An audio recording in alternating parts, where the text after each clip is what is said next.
Hi friends, ಇವತ್ತು ನಾನು ಕಡಲೆ ಆ್ಯಂಡ್ ಸೋಯಾ ಇದರ ಗಸಿ ಮಾಡೋ ಒಂದು ವಿಧಾನವನ್ನು ತೋರಿಸಿಕೊಡ್ತೇನೆ. ಅಂದರೆ ಇದನ್ನು ಯಾವ ರೀತಿಯಲ್ಲಿ ಗಸಿ ಮಾಡ್ಬೋದು ಅಂತೇಳಿ. ಅಂದರೆ ಇದು ಊಟಕ್ಕೂ ಸೈ, ಜೊತೆಗೆ ರೊಟ್ಟಿ ಚಪಾತಿ ಎಲ್ಲದಕ್ಕೂ ಸೈ. ವೈಟ್ ರೈಸಿಗಂತೂ ಸೂಪರ್ ಟೇಸ್ಟಿಯಾಗಿರ್ತದೆ ಇದು ಅಂತ ಒಂದು ರೆಸಿಪಿ. ಮೊದಲಿಗೆ ನಿಮಗೆ ಬೇಕಾದಷ್ಟು ಕ್ವಾಂಟಿಟಿಯಷ್ಟು ಕಡಲೆಯನ್ನು ಮುಂಚಿನ ದಿವಸ ನೆನೆ ಹಾಕಿ ಇಡಬೇಕು. ನೆಕ್ಸ್ಟ್ ಒಂದು ಕುಕ್ಕರಿಗೆ ಈ ರೀತಿ ಕಡಲೆ ಹಾಕಿ ಸ್ವಲ್ಪ ನೀರು, ಸ್ವಲ್ಪ ಉಪ್ಪು ಹಾಕಿ ಒಂದು 4 ವಿಸಿಲ್, ತಪ್ಪಿದ್ರೆ ಒಂದು 5 ವಿಸಿಲ್ ಬಿಟ್ರೆ ತುಂಬಾನೇ ಕಡಲೆ ಒಂಥರ ಸಾಫ್ಟ್ ಆಗಿರ್ತದೆ. ಇಲ್ಲಿ ನಾನು 4 ವಿಸಿಲ್ ಕೂಗಿಸಿದ್ದೇನೆ. Next 1 tomato, 1 onion, 1-2 green chilli ತಗೊಂಡು ಅದನ್ನೆಲ್ಲ ಕಟ್ ಮಾಡಿಟ್ಟು ನೆಕ್ಸ್ಟ್ ಇದಕ್ಕೆ ಸ್ವಲ್ಪ ಮಸಾಲೆ ರೆಡಿ ಮಾಡೋದು. ಆಕ್ಚುಲಿ ಸ್ವಲ್ಪ ಫ್ರೈ ಮಾಡಿದ್ರೆ ಟೇಸ್ಟಿ ಆಗಿರ್ತದೆ, ಬಟ್ ನಾನಿವತ್ತು ಫ್ರೈ ಮಾಡ್ತಾ ಇಲ್ಲ. ಏನಿದು ಡೈರೆಕ್ಟ್ ಆಗಿ ಹಾಕಿ ಮಸಾಲೆ ರುಬ್ಬುವಂಥದ್ದು. ನೋಡಿ, ಅದು ಚಕ್ಕೆ, ಸ್ವಲ್ಪ ಜೀರಿಗೆ, ಸ್ವಲ್ಪ ಉದ್ದಿನಬೇಳೆ, ಸ್ವಲ್ಪ ಕಡಲೆಬೇಳೆ, ಸಾಸಿವೆ, ಕೊತ್ತಂಬರಿ, ಬೆಳ್ಳುಳ್ಳಿ, ಸ್ವಲ್ಪ ಜೀರಿಗೆ, ಇಷ್ಟು ಕೆಂಪು ಮೆಣಸು, ಒಂದು ಸಣ್ಣ ಗಾತ್ರದಷ್ಟು ಹುಳಿ. ಇದೆಲ್ಲವನ್ನು ಫ್ರೈ ಮಾಡ್ಲಿಕ್ಕಿಲ್ಲ, ಡೈರೆಕ್ಟ್ ಆಗಿ ಹಾಕ್ತಾ ಇರೋದು. ಡೈರೆಕ್ಟ್ ಆಗಿ ರುಬ್ಬಿ ಮಸಾಲೆ ಮಾಡುವಂಥದ್ದು. ಸ್ವಲ್ಪ ಆನಿಯನ್, ಸ್ವಲ್ಪ ಟೊಮೆಟೊ ಹಾಕಿ ರುಬ್ಬಿದ್ರೆ ಸ್ವಲ್ಪ ಒಂಥರ ಹಸಿ ಹಸಿ ಸ್ಮೆಲ್ ಇರ್ತದೆ. ಸ್ವಲ್ಪ ಫ್ರೈ ಮಾಡಿದಾಗ ಅದರ ಹಸಿ ಹಸಿ ಸ್ಮೆಲ್ ಹೋಗಿರ್ತದೆ. ನೆಕ್ಸ್ಟ್ ಅದೆಲ್ಲವನ್ನು ರೆಡಿ ಮಾಡಿದ ನಂತರ ನಮಗೆ ಸೋಯಾ ಬೇಕಲ್ವಾ. ಸೊ ನಾನಿಲ್ಲಿ ಒಂದು 2 ಗ್ಲಾಸ್ ನೀರಿಗೆ ಒಂದು ಸ್ವಲ್ಪ ಸೋಯಾ, ಅದನ್ನು ಸ್ವಲ್ಪ ಅದಕ್ಕೆ ಸ್ವಲ್ಪ ಉಪ್ಪು ಹಾಕಿ ಬಿಸಿ ನೀರಿಗೆ ಹಾಕಿಟ್ಟಿದ್ದೇನೆ. ಒಂದು 2-3 ನಿಮಿಷ ಬಿಸಿ ಆದ್ರೆ ಈ ಸೋಯಾವನ್ನು ಆ ನೀರಿಗೆ ಹಾಕುವಂಥದ್ದು. ನಾನಿಲ್ಲಿ ಸೋಯಾ ಚಂಕ್ಸ್ ತಗೊಂಡಿದ್ದೇನೆ. ನೋಡಿ, ಕುದಿ ಬರ್ತಾ ಉಂಟು. ನೆಕ್ಸ್ಟ್ ಗ್ಯಾಸ್ ಸ್ಟವ್ ಆಫ್ ಮಾಡೋದು. ನೆಕ್ಸ್ಟ್ ನಾನು ಸ್ವಲ್ಪ ಇಲ್ಲಿ ಪೊಟ್ಯಾಟೊ ಆ್ಯಡ್ ಮಾಡ್ತಿದ್ದೇನೆ. ಯಾಕಂತ ಹೇಳಿದ್ರೆ ಫಸ್ಟಿಗೆ ನಾನು ಪೊಟ್ಯಾಟೊವನ್ನು ಕಡಲೆ ಜೊತೆ ಹಾಕಿ ಬೇಯಿಸಿಬಿಟ್ರೆ ಪೊಟ್ಯಾಟೊ ತುಂಬಾನೇ ಬೆಂದಿರ್ತದೆ ಅಂತೇಳಿ ನೆಕ್ಸ್ಟ್ 1 ವಿಸಿಲ್ ಬಿಡುವಂಥದ್ದು. ನಾನು ಯಾವತ್ತೂ ಪೊಟ್ಯಾಟೊಯ ಕವರ್ ತೆಗೆಯುವಂಥದ್ದೇ ಇಲ್ಲ.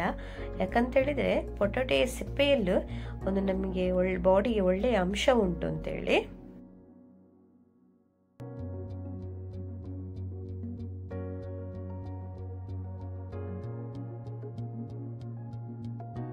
ಮಸಾಲೆ ರುಬ್ಬಿ ರೆಡಿ ಆಯಿತು. ಇನ್ನು ಟೊಮೆಟೊ ಆನಿಯನ್ ಫ್ರೈ ಮಾಡಿ ಹಾಕುವಂಥದ್ದು. ಒಂದು ಬಾಣಲೆಗೆ ಒಂದು ಸ್ವಲ್ಪ ಎಣ್ಣೆ, ಸ್ವಲ್ಪ ಸಾಸಿವೆ, ಸ್ವಲ್ಪ ಜೀರಿಗೆ,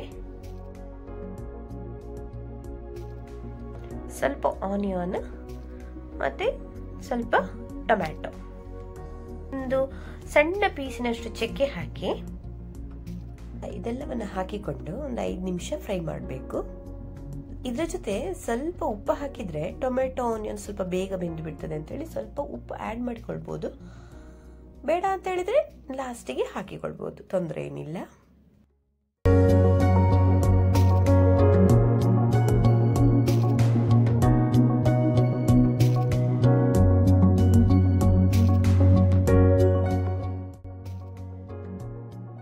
ಇದಾದ ನಂತರ ಮೊದಲೇ ನಾವು ಬೇಯಿಸಿಟ್ಕೊಂಡಿದ್ದೇವಲ್ಲ ಕಡಲೆ ಮತ್ತೆ ಬಟಾಟೆ, ಇದೆಲ್ಲವನ್ನು ಮಿಕ್ಸ್ ಮಾಡಬೇಕು.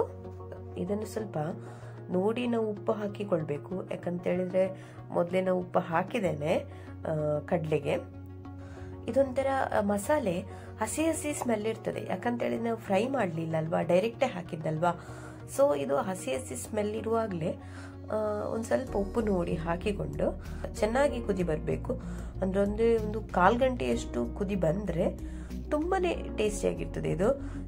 ನೆಕ್ಸ್ಟ್ ಇದಕ್ಕೆ ಸ್ವಲ್ಪ ಚಿಕನ್ ಮಸಾಲೆ ಆ್ಯಡ್ ಮಾಡಿಕೊಂಡ್ರೆ ಇದರ ಫ್ಲೇವರ್ ಅಂತೂ ತುಂಬಾನೇ ಟೇಸ್ಟಿಯಾಗಿರ್ತದೆ ನೋಡಿ.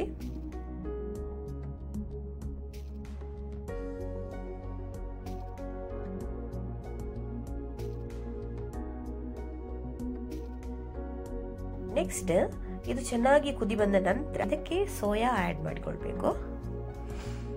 ಸೋಯಾ ಸ್ವಲ್ಪ ಕಟ್ ಮಾಡಿದ್ರೆ ತುಂಬಾನೇ ಒಳ್ಳೇದು. ನಾನು ಫುಲ್ ರೌಂಡೇ ಸೋಯಾ ಹಾಕಿದ್ದೇನೆ. ಈ ತರ ಕಡಲೆ ಅಂಡ್ ಸೋಯಾ ಇದು ನಮ್ಮ ಬೆಳಿಗ್ಗೆ ಚಪಾತಿಗೆ ಅಥವಾ ರೈಸಿಗೆ, ವೈಟ್ ರೈಸಿಗೆ ಅಂತ ತುಂಬಾ ಟೇಸ್ಟಿ ಆಗಿರ್ತದೆ.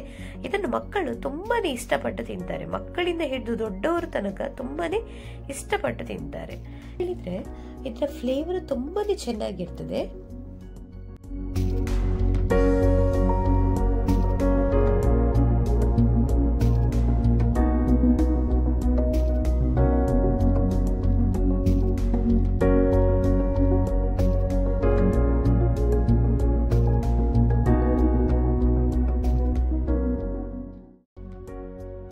ಫ್ರೆಂಡ್ಸ್, ಈ ರೆಸಿಪಿ ಇಷ್ಟ ಆದರೆ ಒಂದು ಲೈಕ್ ಕೊಡಿ ಮತ್ತು ನನ್ನ ಚಾನೆಲ್ ಸಬ್ಸ್ಕ್ರೈಬ್ ಮಾಡಿ.